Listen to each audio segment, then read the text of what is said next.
ఆంధ్రప్రదేశ్ ఉప ముఖ్యమంత్రి నారాయణ స్వామి గారు రాజశేఖర రెడ్డి గారి మరణానికి సోనియా గాంధీ గారు కారణం అని చెప్పడం జరిగింది.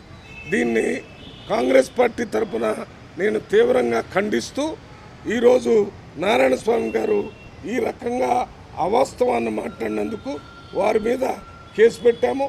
వారి మీద చర్య తీసుకోవాలని పోలీస్ స్టేషన్ మన ఈ బేగం బజార్ పోలీస్ స్టేషన్లో కేసు పెట్టడం జరిగింది.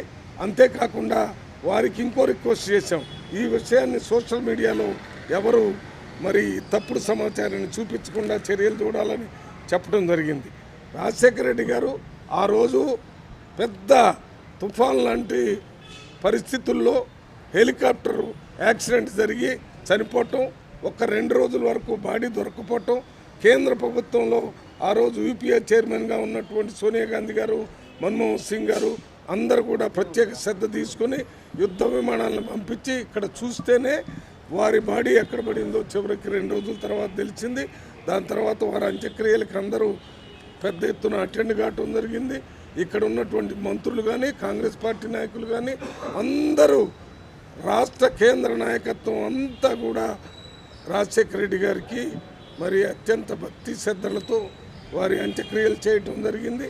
మరి ఇది వారు చనిపోయినంత వరకు మన రాజశేఖర రెడ్డి గారు ఎప్పుడు కూడా కాంగ్రెస్ పార్టీ తరఫున మాట్లాడుతూ వారు అంతిమ కోరిక ఏమని చెప్పారంటే, గాంధీ భవన్లో రాహుల్ గాంధీ గారిని ప్రధానమంత్రిగా చూడటమైన ఆయన అంతిమ కోరికని అనేక సార్లు చెప్పారు. రాహుల్ గాంధీ గారు ఎవరు? సోనియా గాంధీ గారి కుమారుడు. రాహుల్ గాంధీ గారుని ప్రధానమంత్రి చేయాలని ఒక పక్కన మన రాజశేఖర రెడ్డి గారు చెప్తుంటే, ఆయన చంపాలనేటటువంటి ఆలోచన కలలో కూడా సోనియా గాంధీ కానీ కాంగ్రెస్ పార్టీ నాయకులకి ఉండదు. ఆయన వల్ల 2004లో కాంగ్రెస్ ప్రభుత్వం వచ్చింది, 2009లో కాంగ్రెస్ ప్రభుత్వం వచ్చింది. రాజశేఖర రెడ్డి గారితో నేను స్వయంగా ప్రత్యేక ప్రతినిధిగా ఢిల్లీలో 4 సంవత్సరాలు పనిచేశాను. ఆయన ఎప్పుడు కూడా సోనియా గాంధీకి వ్యతిరేకంగా ఆలోచించినట్టుగా ఎవరికి తెలియదో ఆలోచించలేదు.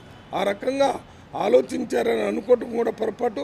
అదే రకంగా సోనియా గాంధీ గారు కూడా ఏ పని చెప్తే ఆ పని రాజశేఖర రెడ్డి గారు చెప్పింది అన్నీ చేయటమే కాకుండా 2009 ఎన్నికలప్పుడు మొత్తం సీట్లన్నీ ఒకేసారి రాజశేఖర రెడ్డి గారు చెప్పినటువంటి పేర్లన్నీ అప్రూవ్ చేసి వారిని గెలిపించేటటువంటి అవకాశం ఇవ్వటం జరిగింది.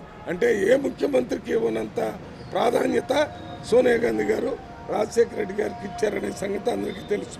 అందువల్ల నారాయణ స్వామి గారు మీరు ఈ స్టేట్మెంట్ని ఎవరు చెప్తే ఇచ్చారో ఏమో, మీరు వెంటనే ఈ స్టేట్మెంట్ని విత్డ్రా చేసుకోవాలి. విత్డ్రా చేసుకోకపోతే మీ మీద చర్య తీసుకోవడం జరుగుతుంది. అంతేకాకుండా మీరు ఇదే కొనసాగించినట్టయితే మేము దీన్ని పెద్ద ఎత్తున ప్రజా ఉద్యమాన్ని కూడా తీసుకొని వస్తామని హెచ్చరిస్తున్నాం.